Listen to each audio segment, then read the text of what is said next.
high control Christian sect. We didn't have TV or radios or anything worldly. We only got what our parents and people in the church taught us and our ministers. So the word queer now has become political again because there's a faction of people who are saying that queer isn't an identity, it's an activist. So if you call yourself queer now, you're actually something bad, again, because you're an activist for human rights. So I'm called that now because I say I'm queer. And the Q in LGBTQI plus is for queer, and it also is for questioning. So people are not sure. So that's a little bit about me. I want to talk to you a little bit tonight about Advocacy Canada. Advocacy Canada is a nonprofit organization based here in Kelowna. We have a board of directors. I founded the organization 2.5 years ago, almost 3 years ago now. And I founded this organization because there was a gap between what Pride festivals do and advocacy work. So the actual boots on the ground things that make change. Pride festivals have been very good for making change. I was the president of Kelowna Pride for several years. When I first moved to Kelowna, I knew one person when I moved here in 2011, and that was my realtor. And I started volunteering in 2012. There was a conference. Fierté Canada Pride had a conference here in Kelowna. Fierté Canada Pride is all the pride organizations across Canada. And they were having a conference here, and a friend said to me, oh, this might be something you would be interested in. This was my realtor.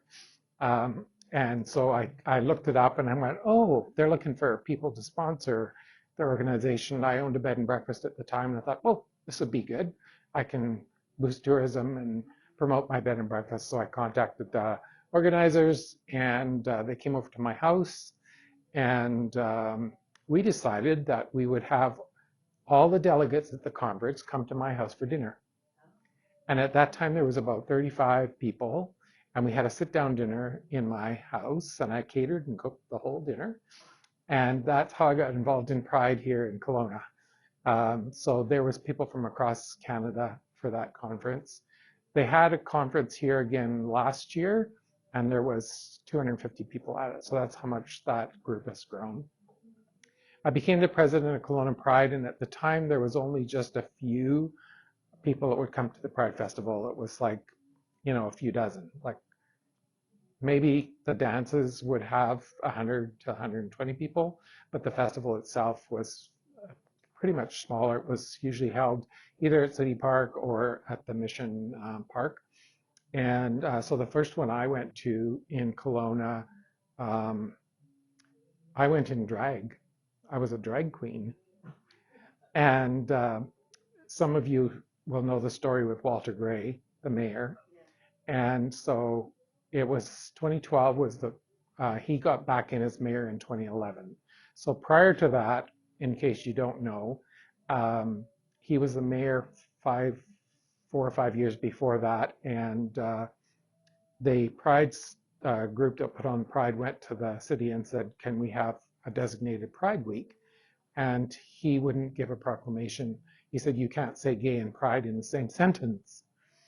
And he said if he did it, it would be promoting something he didn't believe in. So they took him to the Human Rights Commission, and he lost. And Sharon Shepherd became the mayor, and then she proclaimed Pride Week, and they put the Pride flag up over City Hall. And then when I moved to Kelowna was the year after the election, he got back in as mayor. And so I wasn't really aware of all this stuff until I got involved with the Pride, and they asked me to be the co-chair of the Pride Festival that year. Then they asked me to MC all the events in drag. So they had invited Walter, they invited all the city councilors, they invited the MPs. So Ron Cannon was there as an MP. All of the dignitaries were on a stage in Mission Park. And Kelowna limousine um, offered to be my free limo driver and picked me up at my house in drag and drove me down there. And I get out of the car, and Walter takes a look at me, and he said, "We're just going to have fun today, right?" He was kind of scared of me. And so I said, "Of course, we're going to have fun." So all of the people on the stage spoke except him. He was last because he was at the lowest in the pecking order politically. And so he got up to the mic, and there was two microphones, and I was the MC. And so I said to him, "Before you start, let's just have a little chat." I said, "I've been telling people I'm going to have a date with you in the park, and it'll be our first date." And and I said, "I just want to know if you're single." And he came right back with a rebuttal, and he said, "Well, I've been sitting here looking at your derriere, and I've changed my mind." And I said, "Oh, well, buyer beware." And all of the news was there because this was a big story with him being at a Pride festival. And so the cameras were there, the TV cameras were rolling, the newspapers were there, and they were all like lined up in front of the stage. And I went, "Oh, this is a good time to get a picture." So I said to Walter, "I know that you love getting your picture taken and getting in the press, and I kind of think I want to do that kind of stuff too. I like getting my picture taken, so why don't we get together and we'll have our picture taken together." So I walked over beside him to the other side of the stage. He put his arm around me, and I did a little air kiss on his cheek, but I held the pose because they were taking pictures. And he was like this, smiling. And he says, between his teeth, while he's smiling, he goes, "What are you doing? Are you waiting for them to draw it?" So, but you know what? Walter and I got along really well. So he got my phone number somehow. And the next year for Pride, he texted me and he said, "There's not going to be any surprises this year, are there?" And then when his last year as mayor, he phoned me up and he said, "I have a question for you. I've got this shirt, and it's striped and it's got all the Pride colors in it. And my wife bought it for me to wear to the Pride Festival, and I'm going to be reading the proclamation there." And he said, "I just want to make sure that I don't offend anybody by wearing it. And also," he said, "I don't want people to think I'm gay because I'm wearing it. And I just need some advice." And I said, "Walter, nobody thinks you're gay. Wear the shirt." So he wore the shirt. And then just before he finished his term, he invited me to his office and he said, "I have a present for you." He gave me the shirt. Oh. He had it all dry cleaned and folded, and it was in a little package. And he says, "I have a shirt. I have the shirt for you because I don't think I will wear it again." So then the next year was the Sochi Olympics, and there was a big thing about the way Russia was treating the gay people, and a lot of cities were putting up the pride flag in solidarity. So I phoned him up and said, "I know you're not going to put the pride flag up, but I'm going to ask you anyway," because they did this thing where, because the pro-life people wanted a flag, they decided no flags. We're not going to get embroiled in a controversy. So the pride flag couldn't go up. And he said, "Well, you know, I can't do that." But he said, "What I'll do is I will give a speech at the Chamber of Commerce because I'm giving my State of the City address, and I will mention it, but it can't preempt my speech." And so the funny thing is it did, because he got a standing ovation when he talked about SOGI and human rights and standing up for the 2S LGBTQ community. So that was a big change. So then I got a call from the CTV news reporter. He works for Kelowna now. Now he's a reporter there. Anyway, Kent Mogat, he phoned me up and he said, "I'm interviewing Walter outside of City Hall about this statement he made about SOGI." And he said, "I would like you to come down, and I'm not telling him you're coming, but just walk into the interview and stand beside him." And he said, "Because I'm going to be talking about this whole thing." And I said, "Okay." It was Valentine's Day. So I went down to Safeway. I got a dozen red roses, got them all wrapped up, and I went down to City Park, or to the Stewart Park where he was interviewing him, and I walked in, and actually Walter was talking about me on camera to Kent, saying how Wilbur had built bridges in the community and that we need more people like this. And I walked up and I said, oh, this is a perfect segue for me to say thank you to Walter for all the work you've done for our community. And it's Valentine's, so I brought you some roses. And he was like, oh my God. He says, oh, it's Wilbur. And he like looks at me and he said, it took him a while to recover. And then he said, okay, if I give these to my secretary. And I go, yeah, give them to Jan. So that's a little bit of my background and how I got involved here in Kelowna. I was on the Pride board for a few years as president, and we saw the festival grow from a few hundred people to 10,000 people. And that was a big thing. And it was really about building, inviting allies to come and support. And so when you see the Pride Festival and you see all the people that come out, they're not all queer people. There's lots of straight people that come out, and it's really amazing. And for you folks, because I know you go there and have a booth, I just say thank you from the bottom of my heart. Go to the next slide, please. So I founded Advocacy Canada because I felt like there's voices in the community that didn't get heard. And the Pride Festival is good and it does a lot of celebration and that's needed, but there's actual work that needs to be done to do advocacy on behalf of the community, especially right now with the trans community. And when I formed Advocacy Canada, it was when the conversion therapy ban was being debated, and our MP here in Kelowna Lake Country voted against it, and that kind of caused a big commotion. So our mission is to foster, unify, and create unity and amplify the voices of the community. And when I say amplify, I want to say what I mean by that, because I cannot speak on behalf of everybody in my community.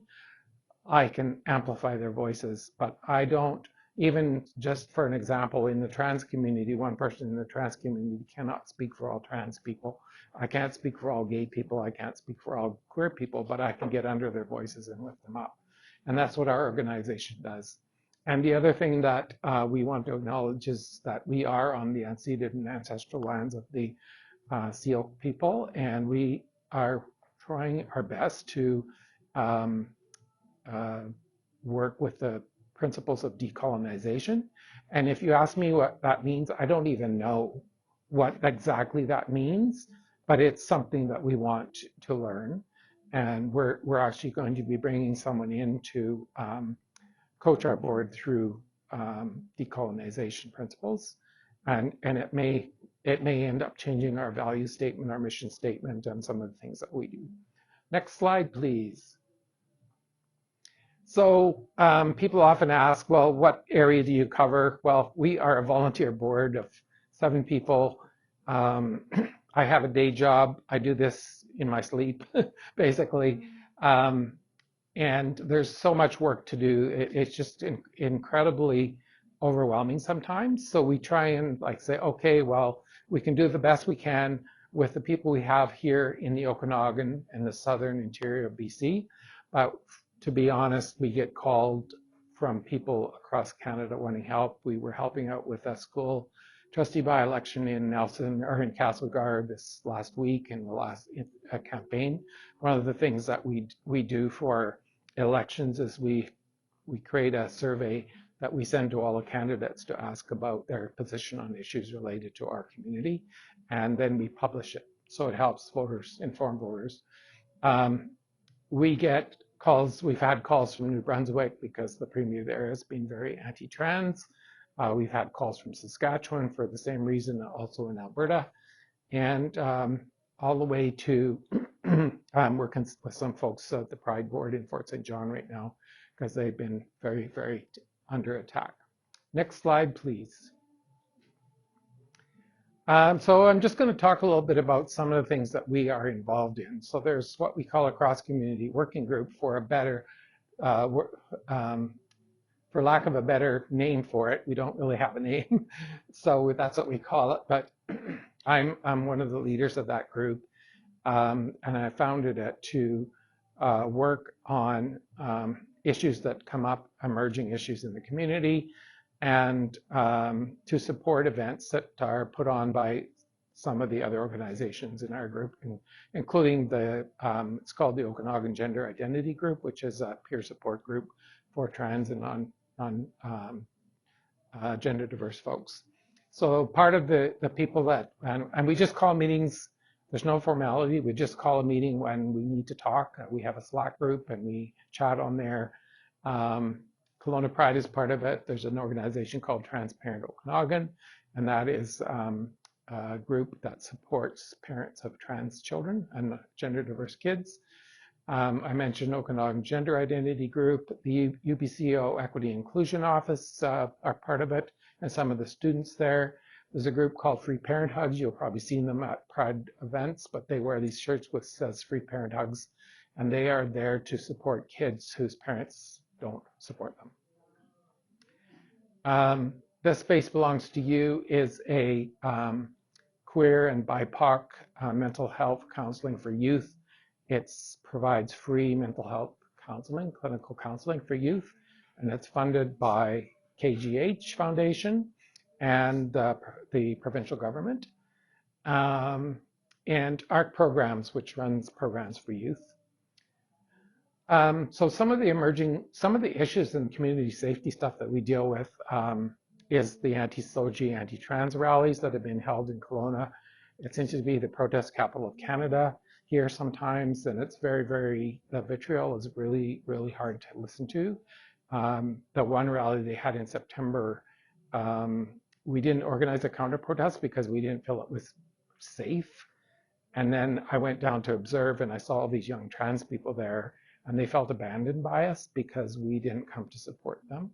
But we didn't really want them to be there, but they felt they needed to be there to claim space. So we won't do that again. But so we try and hold our own rallies to just have support. Our last one we had, I think we had 700 people at one of our rallies. The other issue is community safety. So we can't have an event in our community now without protesters. We get them at every single event, and there's the same people. And they come with big, ugly signs, and they play really loud, horrible rap music that says homos should die. And they film everybody. Drag Story Time is one of the ones they attack, and they will film parents bringing their kids. They film the children. They try and intimidate people and stop them from coming into the events. They run in front of people to try and block them at the doors. No. Part of them is, it's a group called Action for Canada that's part of this, but some of them are just like, they just have this little group, and they're part of the convoy crowd. There's overlap between, the freedom people who don't want freedom for everybody. So I get personally attacked a lot online and physically. So I've been chased down the street. I've had people running in front of me trying to block me. I have to watch over my shoulder. I carry a panic whistle in public now because I'm visibly a target. And you've probably heard of the fellow named David Lindsay, who is in court right now for a sentencing hearing for assaulting security guards at Interior Health, but he's one of the ones who targets me and his goons. And so I can't go near their protests because he calls my name over the microphone and says, "Oh, we've got Wilbur Turner here." And then they all turn, and it's like, and their camera guys come running after me with their cameras. So I have, and one is an ex-RCMP officer who chases me physically, and I had to block his phone number because he started texting me, and that was just like unreal. So these are some of the things that we're dealing with and trying to keep. So Free Parent Hugs, they come and they kind of create a human barrier between the protesters and people coming to events. And then Kelowna Community Resources, we also work with them. We've asked them to create a program of safety stewards for events, and they come wearing specific color shirts, and they have little pamphlets with helpline numbers, and they can just be there to talk to people if they get harassed. And we've had up to like 15 or so of those people come to our events. So, and they're creating a whole program training for those people to do this. Next slide, please. This is a group that's near and dear to me because I'm going to be 67 this year, and so I'm consider myself a queer senior. People don't like the word senior, though, by the way. Seniors don't like the word senior. So we actually call it a Senior Pride Network, and we had to change it because people went, oh, I'm not a senior. I might be 80, but I'm not a senior. It's this, yeah, that's the only time you want to pull out your ID, right? To prove you're a senior is if you get the Rona discount on the first Tuesday of the month. Elder is a good word. So we call it the 50 plus Pride Network, and it's basically here in Kelowna. There's other groups, kind of similar groups across the country, but in larger centers. So we have a monthly breakfast. So we go down to the activity center at Parkinson's. They have a cafe there for seniors, and we go in there and we just book a couple of tables and have breakfast. And this picture was actually taken after the last one we had. There's an organization called Community, and they're a nonprofit out of Vancouver. And they now have a rep here in the Okanagan who is here to support queer seniors as well. And so we work with them. We're actually having a focus group meeting with elders in our community on Tuesday at the library for Community is hosting. And every year we have a Pride picnic. So we go down to Shepherd Park, and we have, this year, the Ogopogo Rotary Club are going to help us out. They're going to bring like lawn games for us. So that's kind of cool. I got to speak to them last week to their breakfast. And we are a founding member of the Senior Pride Network Canada. I helped found this. It's a group of about 25 organizations across Canada that support queer seniors. And we are working to fill the gaps when it comes to services and particularly government services around healthcare and housing for unique needs of seniors. And I'll tell you two examples of that. One would be a trans person going into having to have care as an elder or long-term care, so assisted living or long-term care. There's no training or accreditation for the caregivers or for the if they go into a residence for them to be in a supportive environment. The other one is people living with HIV. So there's a specific healthcare regimen that they are on, and there's no training or support. So when you talk a lot to queer elders who are going now aging into, and they're survivors of AIDS that are, like I have a friend here in Kelowna who's my age, and he's had HIV for like 27 years. And so he's a survivor from the epidemic. And a lot of these people are going back in the closet when they go into long-term care because or assisted living because they are afraid to be out, because a lot of their peers are the ones that are the homophobic ones. Next slide, please. The other thing that's very close to my heart as well is homelessness and food insecurity.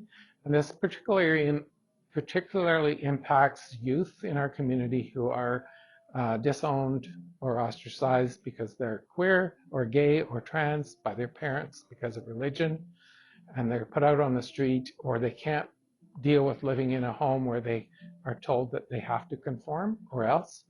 So they're either put out on the street or they choose to go on the street. The other part of it is food insecurity, and people in the trans community particularly are underemployed and have issues with getting housing because of stigma, especially trans women. So many of them are dealing with food insecurity. So when we put on events now, what we try to do is have a food table where people can bring pantry items that people at the event can take home. And the events we put on are by donation only, so you don't have to buy a ticket. So people who don't have the access to money can come to the events. So, and the people who do can just donate. And we found that very, very successful. So like some of our events, we've had $2,800 at the door in donations, for example. And I have a picture of the last event where there was like table like this big and it was just loaded with pantry items. So it's pretty cool. And we actually partner with a grassroots community or organization. Well, they're not even an organization. They're just a group of people that call themselves Soul Food Sundays, and they, Solidarity Sundays, and they take food donations and then they disperse them to people who need them. I'm a member of the Community Advisory Board for Homelessness through the Central Okanagan Foundation. I represent the 2S LGBTQI+ sector on that advisory board, and we approve where the funding goes that comes from the federal government, from Industry Canada, that goes to it's called Reaching Home Project to end homelessness. And there's a new thing that started up. It's called the Food Table or the Kelowna Food Innovation Project. And there's a number of people from the city and the United Way and different organizations that are part of that. And we're right now doing a survey. If you go onto our Facebook page, you'll see the survey. So the survey is asking people about food, access to food and food insecurity. Next slide, please. So we do things like I'm doing today, but also I've got some structured webinars and presentations that I do. One is called Beyond the Headlines, Understanding the SOGI Education and Addressing Misinformation. And SOGI stands for Sexual Orientation and Gender Identity. So the schools, Ministry of Education has resources called SOGI 123, which are classroom resources for teachers to be able to have conversations with students when questions come up about, I have two dads or two moms, or I think I'm gay or I'm trans. Like there's just ways for those kids to feel represented in the classroom. And then the other one is I do a workshop on creating inclusive events, so safe spaces for 2S LGBTQI+ attendees. So for example, I did one at the Nonprofits Reimagine that Kelowna put on a couple of weeks ago. And it was kind of interesting because the keynote speaker actually used some very regressive language around masculine and feminine energy. And it was just like, it was off. It was really off. And quite a few people walked out of the keynote because of the language that they were using. And I was doing a workshop in the afternoon on creating inclusive events. So it was kind of interesting and very timely. Next slide, please. So we do a lot of work to support the trans community, and this is particularly because the trans community is under attack from very right-wing extremists and Christian nationalists. They're like the organization I mentioned, Action for Canada. They're actually a Christian nationalist organization. And in 2021-2022, their financial year, they raised over $700,000 in donations, and they're not a charity. And they're just like two women running it out of the Lower Mainland. And they have chapters here in Kelowna. They have chapters across Canada. They have a chapter here, and they're some of the ones who target our events and do a lot of damage. They, in fact, are doing what they call a prayer march. And if you're familiar with the Bible, there's a story in the Bible about the children of Israel marching around the city of Jericho, and they marched for 7 days around, and they were trying to overtake the city. So they marched around the city 7 days, And on the seventh day, they marched 7 times, they blew their trumpets, and the walls fell down, and they went in and took over the city. That's the story. So I'm very familiar with that story because I grew up reading the Bible. And so this group here in Kelowna of Action for Canada, they actually are doing what they call these Jericho walks. And they go to the school district office and they march 7 times around the school district office because that's where the children are being harmed the most.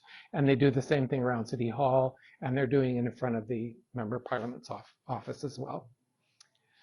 So 7 times in one day. Yeah. So we support the trans community for that reason. So one of our rallies, we did one of the community members came up with the idea of doing chalk art. And so they went down, a whole bunch of people went down to Stewart Park the day before one of these anti-SOGI rallies was going to happen. And they did trans rights all over Stewart Park, everywhere they could, every inch of the park, on the risers.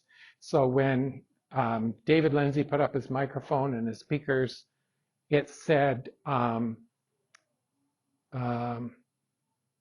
bigotry is un-Canadian across in chalk behind him. And it's amazing. Like, it was so radical, but it was like, I loved it. These were young people. I said, you know, you should do something there because this is where he's going to be standing tomorrow. So that's what they put. And then on the steps, it said trans rights are human rights across the steps underneath his feet. And so it was pretty cool. That's called activism. So that little picture there is from that. The security guard called the police on them, and the police came and talked to them and said it was called mischief. It's a criminal thing. But he said, you're not in trouble, but you have to know this is mischief. What part, the writing on the? Yeah, Oh, yeah, the chalk. yeah, the chalk. Yeah, even though the rain's going to come wash it away.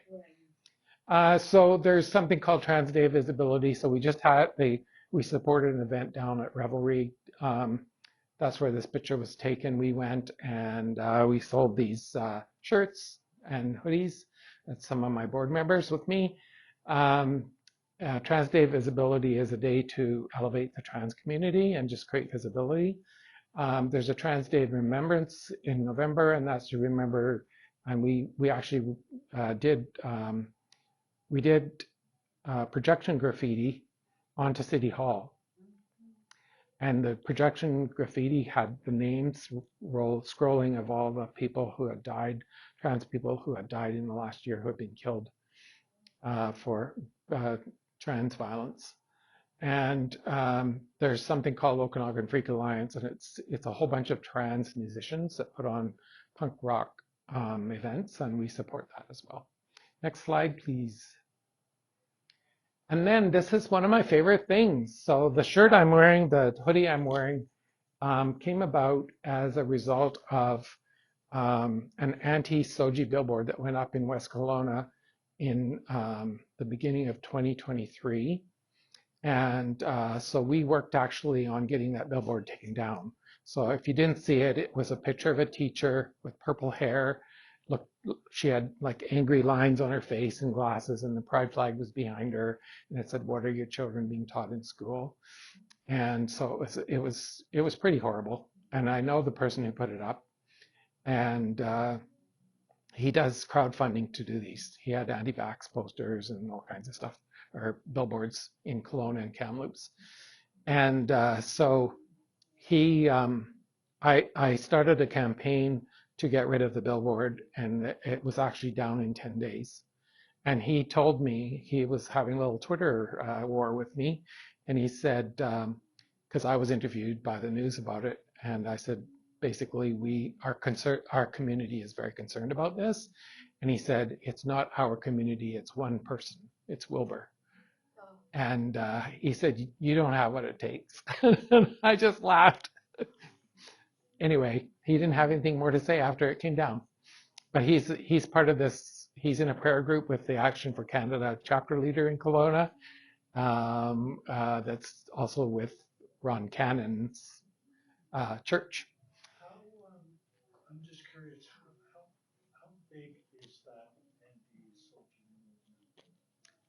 You know what? I don't think it's. They're just loud. They're very loud.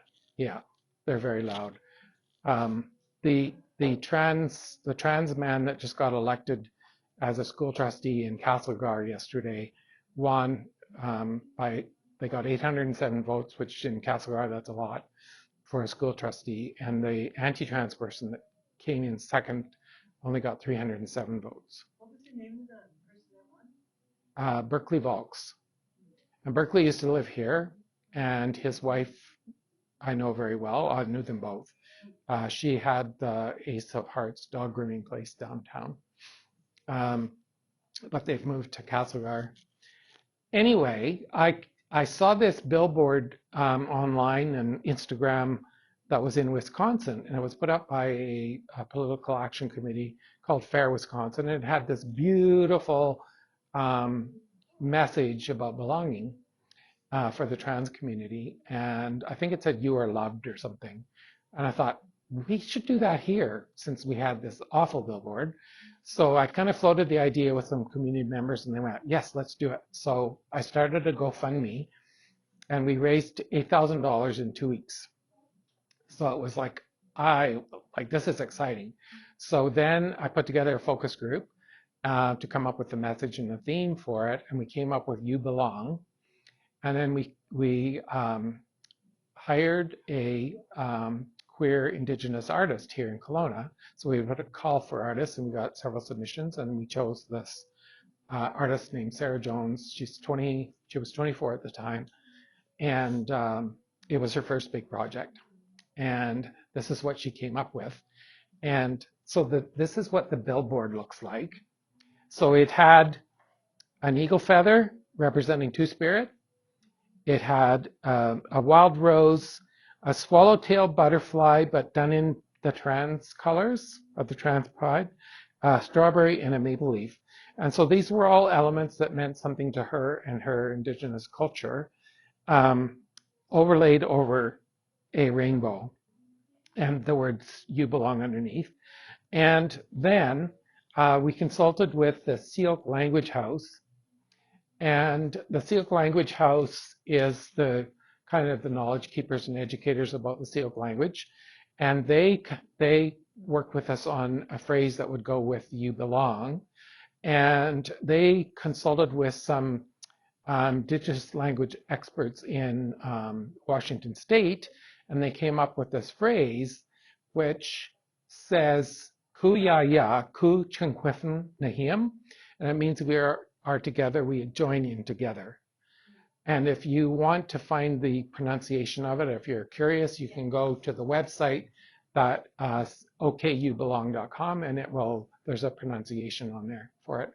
And we had an Indigenous trans person do the pronunciation. You can listen to Jasmine. And so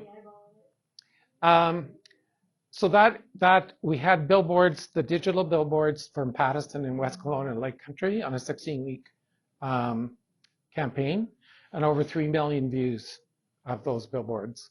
We had so much positive response. We decided to put it onto shirts, stickers, and postcards. And and my phone case has it on there as well. So I'm a walking billboard. And at Pride this year, we're doing "You Belong" buttons with the symbol, some of the symbols on them with Pride colors on the back. And we're going to be giving those away.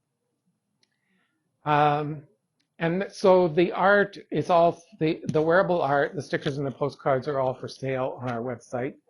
And we don't make a lot of money because we're using a print-on-demand service. So if you order it, it gets shipped right to it's printed, it's just for you, and it's shipped to your place. So we make about $10 per shirt, which is okay. You can have that if you sign up for the newsletter tonight. I will. That's the trick. We have postcards that have a message of "You Belong" on the back of them, and they have the rainbow. There's a separate postcard for each one of the icons on the billboard, and we have pet hoodies. I got one for my dog, and they're kind of expensive because they're made in the US, and it's like $20 for shipping. But all our prices on our website include shipping, so you don't have to worry about that kind of stuff. Um, and we we did for Pink Shirt Day, Boys and Girls Club, or it's called BGC Okanagan now. They did a breakfast down at the Laurel, and we sold over 100 shirts. So we did the pink ones with this message on it, and we sold them right across Canada. So it was our biggest, like February was our biggest sales month since we launched the program to have these shirts, and it was all the pink shirts. We sold lots of other things too, but the pink shirts we sold over 100, which was really cool. Next slide, please. So one thing that folks can do to help us out is become a member. We are a voting organization, so once you become a member, you have voting rights. But more than that, it just helps contribute. The dues contribute to paying for things like, for example, if you're familiar with nonprofits and getting commercial and general liability insurance, it's really expensive. So having commercial and general liability insurance and directors and officers insurance is over $3,000 a year. And we don't have any funding like sources as yet. So we rely on membership dues and just donations. We're not a charity, so we can't give receipts, but folks do donate to us. It also costs us money to run our website, processing fees for credit card transactions and all those kind of things. Next slide, please. So our newsletter is called The Advocate. It comes out every month by email. And I'll tell you how you can sign up for that and get to take one of those stickers home with you tonight. The stickers are for sale as well. We sell 5 of them for $15, but you can have one for free tonight. Next slide, please. And if you scan this, you'll get all the links to our social media on our website. And this is on our website. You go there and it says there's a menu item for About and Get Involved. And under there's newsletter sign up. So if you do that tonight, just let me know you've done it and I will give you a sticker. And now I have some time, I think, for questions. Thank you. Thank you. The hatred that group, was as bad as it is now before or after COVID? Like, do you think some of these people became more of a social movement because of COVID? I believe that COVID really opened the doors to a lot of hate. The BC Human Rights Office is they've done a 2-year study on the hate, and they've got an exhibit that's coming to Kelowna in May, and it's called From Hate to Hope. And it's an immersive exhibit. It's going to be at the Alternator Gallery in the Rotary Center on May 2nd, 3rd, and 4th. And so you can go down there and see it. And they've actually engaged with people who are impacted by the hate. So it's big. And now, and I have to say, coming out for myself, I came out in the late 90s when I was 38. I've never faced as much hate until now. It was like, and I had some bad stuff done to me then. Like I was advocating for gay marriage back when the debate was on gay marriage, and I lived in Cochrane, Alberta, which was a small town outside of Calgary, and I had a business there, and I wrote a letter to the editor, and I had human excrement put in bags in front of my business, and I had death threats. But this is worse. This is like, because it's constant. It's just like it doesn't stop. I so see that completely and understand it. We live in this world with anybody with a voice can speak to a million people. And basically I was talking about the internet and social media, how that amplifies these people who used to be socially isolated outlawers could find a group and a voice, and they're still a very minority, I think, too high, but a minority. When you can get a minority together and no one's paying attention, you get what you get. Yes. And plus, they're cowards because you have what I call that internet read wall Yes. opinion, Yeah. and that's very out. We evolved to have one-on-one and accountability. So if you had to jerk around in your group, you tend to be hunter-gatherer, you kind of be out. Yeah. We evolved that way. Yeah. And now we have this shield in front of us that I can see anybody, find someone who thinks like me and who's nasty as me, and go out together and do nastiest things. Yeah. It's so social media and the internet has created a bullhorn for bullies. But this Dave Lindsay guy, what did he do before? I mean, He's making money off of this, or he gets donations. he does?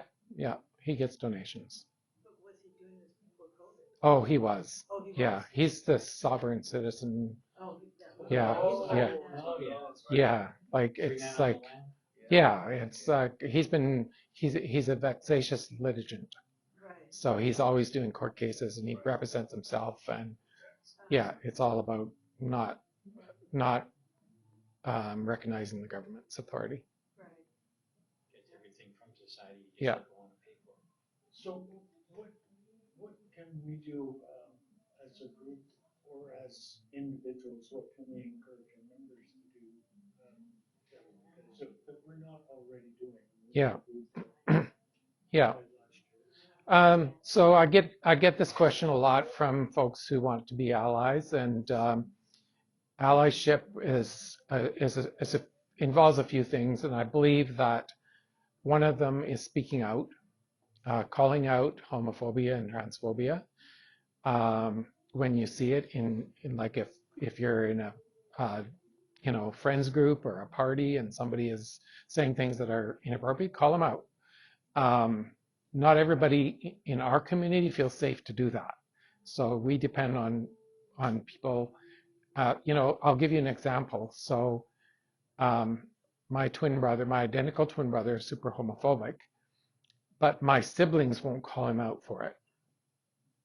And it's something I don't know what it is. Like they'll say it to me, but they won't say it to him in front of anybody, which is super, super hurtful.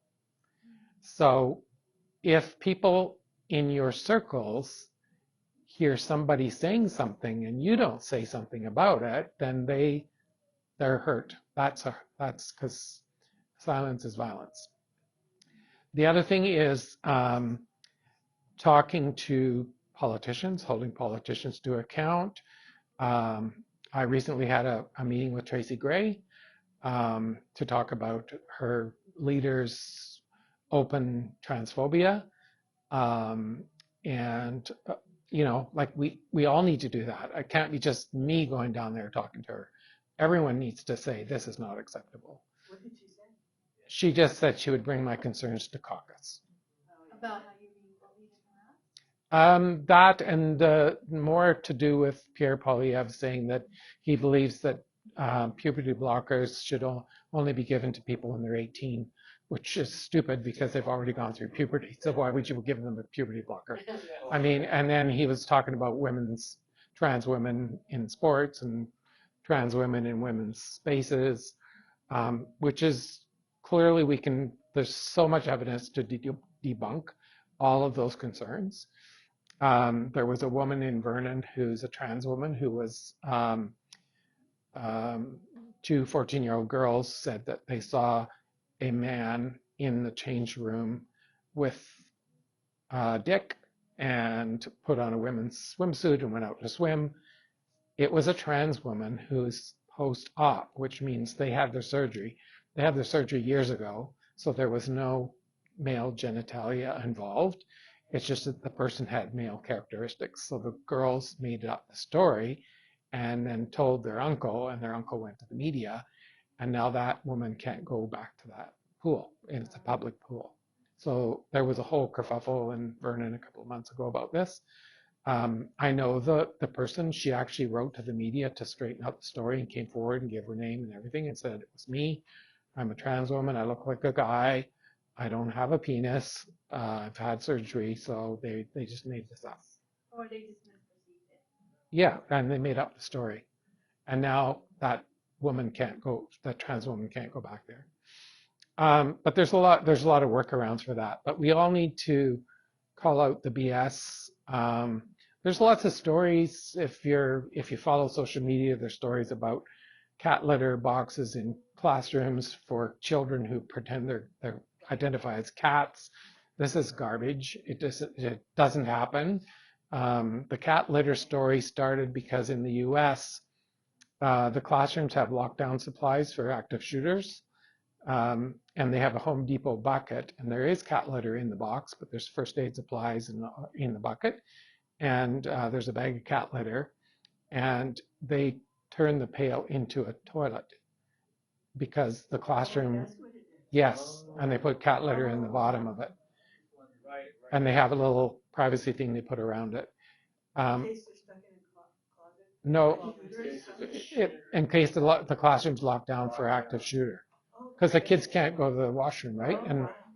And guess what you have to do when you're scared? You have to pee. So that's where the story started. And then it came to Canada. And there's actually people will say, oh, it's my friends, cousins, whatever, daughters said it's in their school classroom. And it's just garbage. Right, which is more dangerous.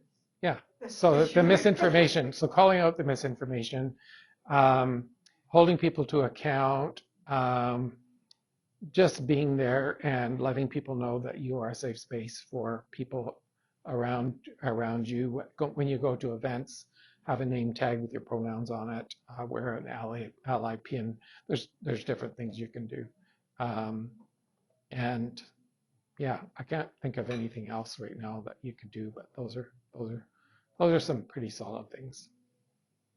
Strange times we live in. That do you find people they're so simplistically comfortable with boxing things into little ideas and not fully complex or extended problem. I found this working recently up in Kelowna. Some very young guys who you think live in a modern times, no religious background or anything, but they come in and say one was it's LGBTQ.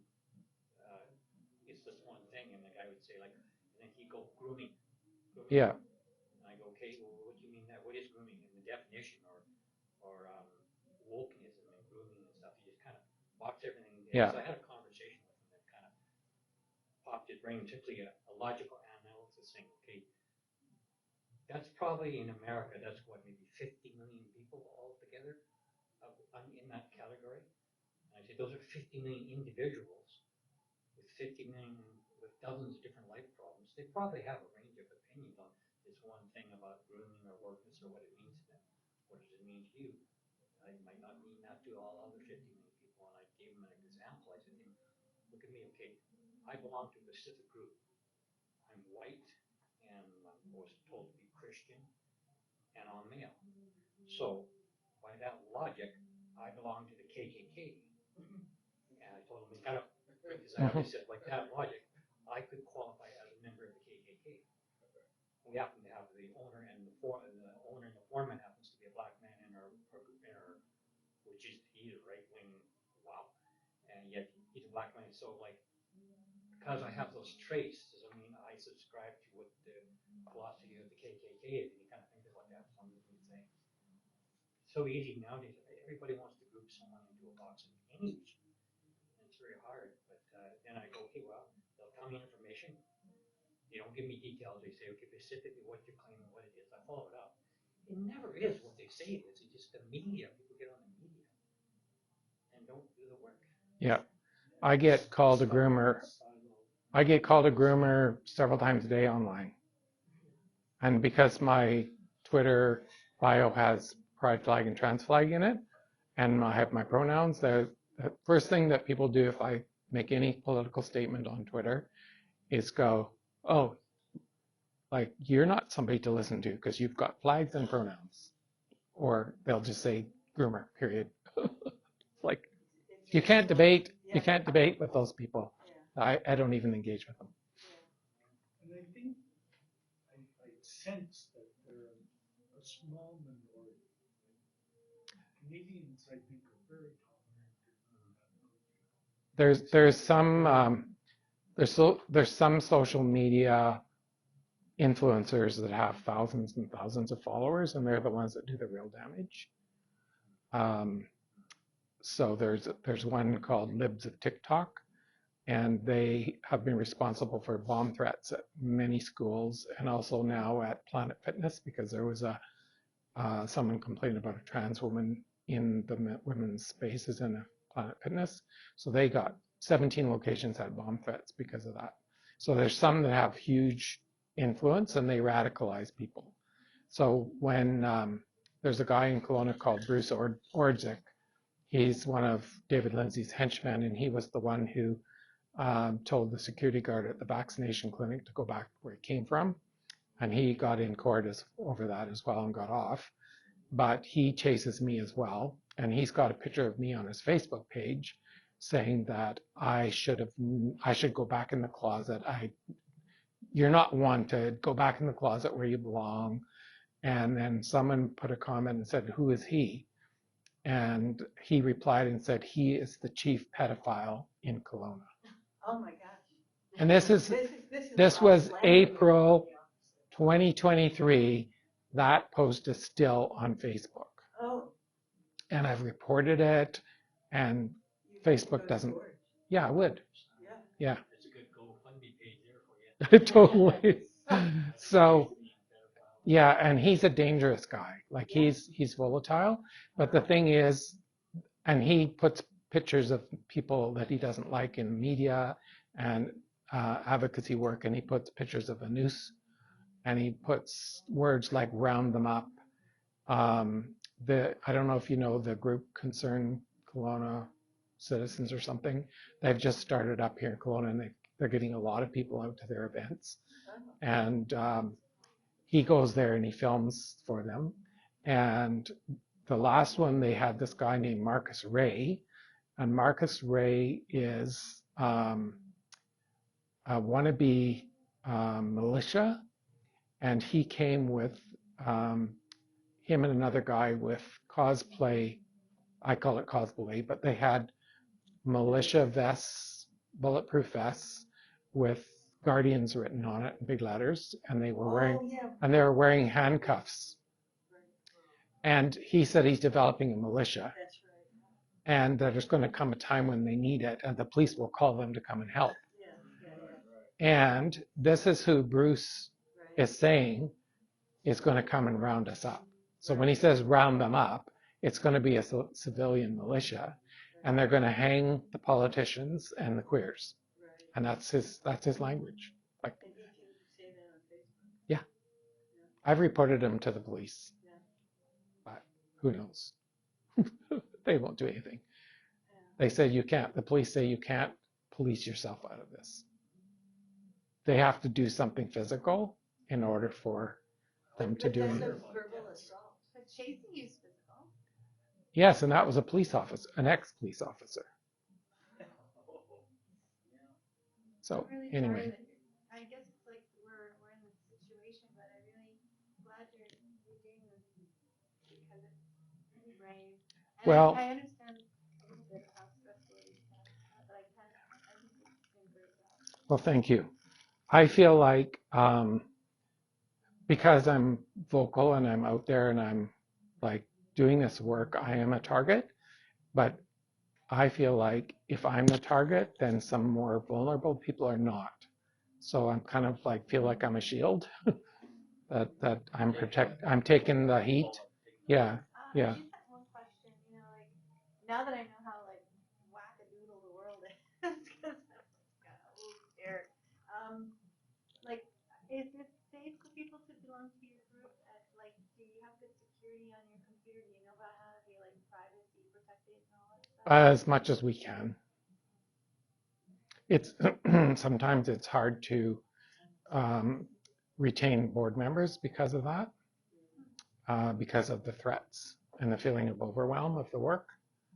I've lost a couple of good board members because it just got too much for them to deal with mentally. So we're trying to do work to um, help build resiliency as well. It's not just for us, it's for the community. We did a webinar on resiliency and mental health last year. And I hope we can do more of that kind of stuff. Well, I'm not understanding how using the pronouns is supportive or can. Because it shows people who are trans and non-binary that you're a safe person to talk to. Okay. Yeah, you say I'm she, her. Yeah. I know that you're aware. Yeah, you're supportive. Okay, yeah, that's. Yeah. I mean, it doesn't mean you're not if you don't have them, but it's just a clear sign that you are. So, you know, for example, when I did the workshop for the city nonprofit conference a couple of weeks ago, there was like the name tags didn't have any place to put pronouns on them. So that was one of the things that I brought up in my workshop is that is one thing you can do. It's a very simple thing to do. Is just allow people to put their pronouns on their name tags, which helps folks who are there who are trans or non-binary to know that you're an okay person to be sitting beside, because you don't know. Like I know as a gay man that you never ever finish coming out, and you can say, oh, I came out in 1996, but you're always coming out because you don't know if people are going to be receptive when they find out that you're gay or queer or trans. You're always in new situations. You're always not sure. And it's kind of like putting your toe in the water to test the temperature in a conversation. You know, I was in a job where I was training people for Save on Foods, and the people I was training would always, like, want to get to know you, and they go, oh, are you married? And I don't know what to say. Like, do I say yes, or just say no, or like, what do I say? Because then they're going to say, because the first thing they want to know if you're married is, oh, what's your wife's name? That's the first thing that people say. Like, oh, how long you been married? Do you have kids? What's your wife's name? They just assume it, right?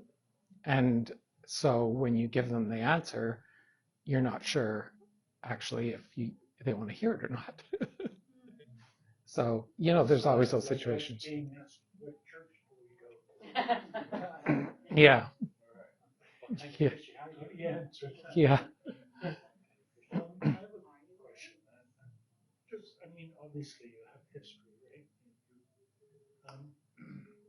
And for me, as a straight guy, like I've seen the acceptance and the public statement of acceptance and the legal sort of follow-up of that, the legal framework of recognition and acceptance just get better, over the years, over many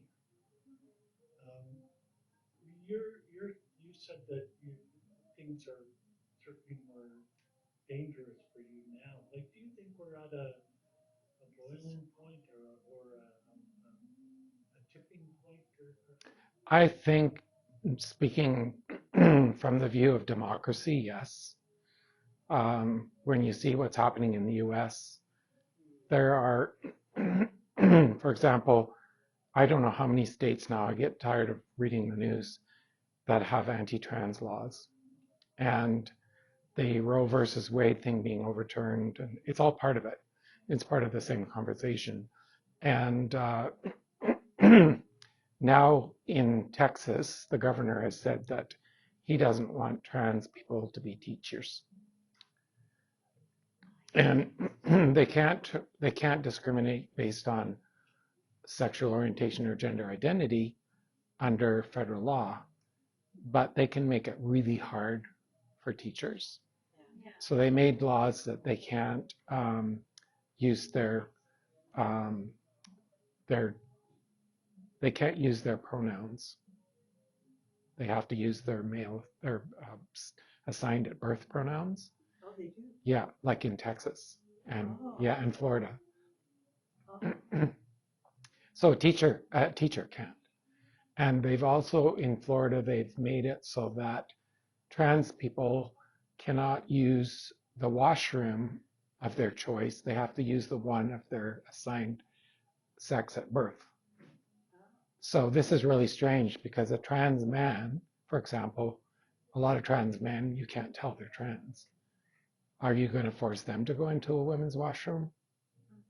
It's just crazy. And now there's women who don't look feminine, who are not trans, who are being attacked in women's washrooms because people think they're trans. So it's really horrible. So I think that what's happening, and we're seeing it in conservative politics in Canada, is there's this Trump flavor coming in to politics in Canada in the Conservatives. The leader of the BC Conservatives said he's going to remove the SOGI resources from classrooms, which means all the representation that gay and trans kids, no, the BC Conservatives, John Rustad, he said if he gets elected, he's promising to remove all that from classrooms. And they're now polling at just behind the NDP.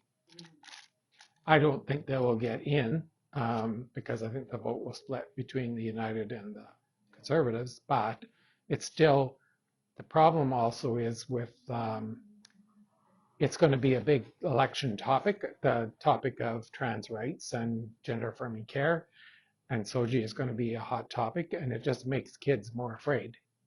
So that is the problem with it coming into the election cycle. It's just the conversation gets heated and the kids become more afraid, and it leads to self-harm.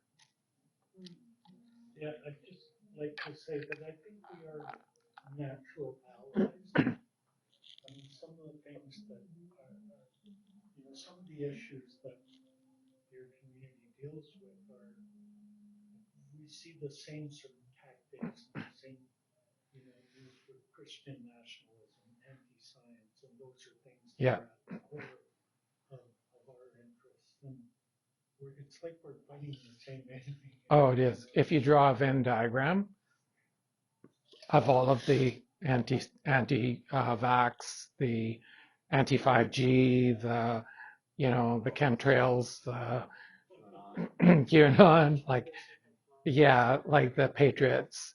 If you drew a Venn diagram, they're all in the same big circle. The anti-LGBTQ, the anti-trans, the parental rights bandwagon. It's all mostly the same people. And it's really disappointing because I have had friends who I have had to cut off because they're supporting that narrative and they don't see it as being anti-gay. They just said, oh, yeah, yeah. And they said, oh no, they're good people. If you just got to know them, they're good people. Oh no, they're the ones that are coming out and yelling groomers at us. Oh, sure. Oh, yeah. Oh, Do you mind if I okay. interact with you guys? Sure. There's a little sugar here, so no fresh leave or anything. Yeah, okay, I'll bring it up. Thanks. Well, it's been good. Thanks for your time today. I really appreciate it, Yeah, for your interest.